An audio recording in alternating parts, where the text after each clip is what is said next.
दोस्तों, गर्मियां अपने प्रचंड रूप में है। इस दौरान गर्मियों का मौसम चल रहा है और बाहर टेम्परेचर लगभग 45 से लेकर के 50 डिग्री के आसपास चल रहा है।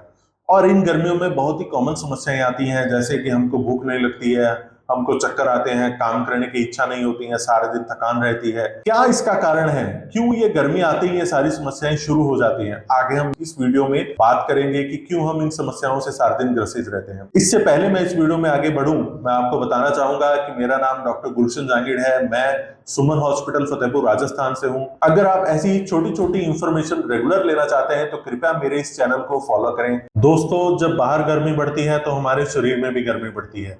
शरीर में गर्मी बढ़ने की वजह से कई ऐसे हार्मोन्स और एंजाइम डिस्टर्ब होते हैं, जिसकी वजह से हमारे शरीर में मल्टीपल प्रॉब्लम्स आती हैं।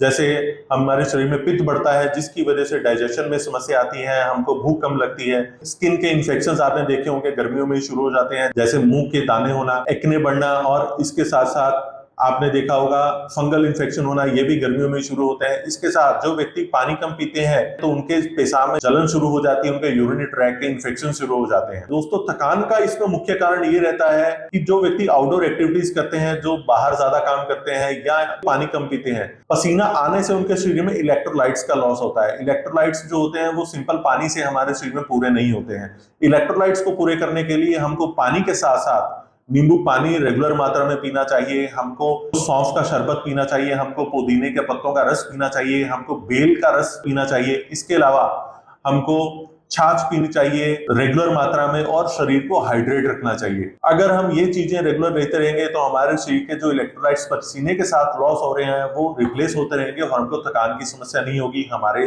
मांसपेशियों में जो ऐंठन की समस्या आती है वो नहीं रहेगी। दोस्तों, जब गर्मियां बढ़ती हैं तो हीट स्ट्रोक के केस भी बढ़ जाते हैं। हीट स्ट्रोक का मतलब हुआ जो व्यक्ति आउटडोर एक्टिविटी ज्यादा करते हैं, बाहर उनको ना चाहते हुए भी उनको खुले में काम करना पड़ता है, तो उनको लू लग जाती है, उनको चक्कर आने लग जाते हैं, उनका जी मचलाता है, उनको उल्टी आनी शुरू हो जाती है, उनको बार बार मोशंस आने शुरू हो जाते हैं, उनका पेट डिस्टर्ब हो जाता है, उनको हाथ पैरों में ऐंठन आनी शुरू हो जाती है। जब व्यक्ति इन समस्याओं से पीड़ित होता है तो हम मान सकते हैं कि व्यक्ति को हीट स्ट्रोक हुआ होगा। हीट स्ट्रोक का मतलब ये हुआ कि व्यक्ति का पसीना ज्यादा आया और व्यक्ति के डिहाइड्रेशन हो गई बॉडी में। तो डिहाइड्रेशन को रिप्लेस करने के लिए व्यक्ति को छांव में काम करना चाहिए। अगर वो धूप में जा रहा है, उसको धूप में काम करना पड़ रहा है, तो कोई कॉटन की कैप लगा के रखे, सिर को ढक करके रखे, उसको थोड़ी थोड़ी देर में पानी पीते रहना चाहिए, उसको सॉफ्ट या ढीले कपड़े पहनने चाहिए ताकि उसको हवा उनमें आर पार होते रहे, उसकी बॉडी का टेम्परेचर ठंडा रहे। इसके साथ देखा गया है कि गर्मियों में रातें तो छोटी होती है, दिन बहुत बड़े हो जाते हैं, जिससे हो सकता है कि जो व्यक्ति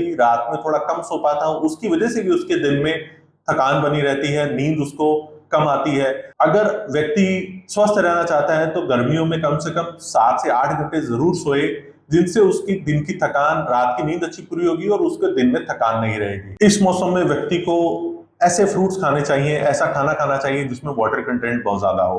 खास करके उसको तरबूज खाने चाहिए, खरबूज खाने चाहिए, खीरा खाना चाहिए, टमाटर खाने चाहिए। अगर वो इस सीजन में इनका इस्तेमाल करता है तो शरीर का पित्त शांत रहता है और अगर उसको हीट स्ट्रोक हुआ है तो उसके लक्षण उसकी बॉडी में इतने ज्यादा नहीं आते हैं। अगर आपको हीट स्ट्रोक हुआ है तो उसके मैं कुछ इलाज का आपको कुछ सिंपल टिप्स देना चाहता हूं।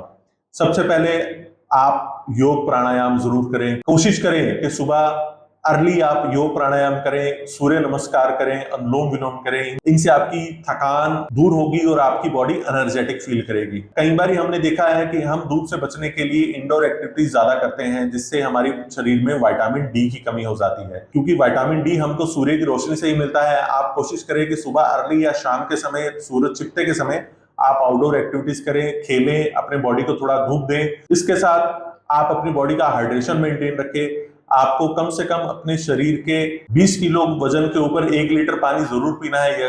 अगर कोई व्यक्ति 70 से 80 किलो का है तो उसको कम से कम 3 से 4 लीटर पानी पूरे दिन में जरूर पीना है। और उसमें कोशिश करें अकेला पानी नहीं, इलेक्ट्रोलाइट्स को इंप्रूव करने के लिए नींबू पानी पिए, बेल का शरबत वो पी सकता है या छाछ वो पी सकता है। इसके अलावा आप गुलकंद का भी प्रयोग कर सकते हैं, क्योंकि गुलकंद में मुख्यतः गुलाब के फूल होते हैं और गुलाब के फूल हमारे शरीर को ठंडक देते हैं और हमको मेंटली और फिजिकली स्वस्थ रखते हैं। तो आप इस वीडियो में बताए गए उपायों को आप प्रयोग कर सकते हैं और आप देखेंगे कि आपको जरूर फायदा होगा। अगर आप मेरे साथ वीडियो में अंत तक जुड़े हुए हैं तो कृपया इस वीडियो को लाइक करें और आगे शेयर करें, क्योंकि इस समय में लोगों को ऐसी जनरल नॉलेज की बहुत ज्यादा जरूरत है, क्योंकि लोग बहुत सी समस्या से पीड़ित हैं।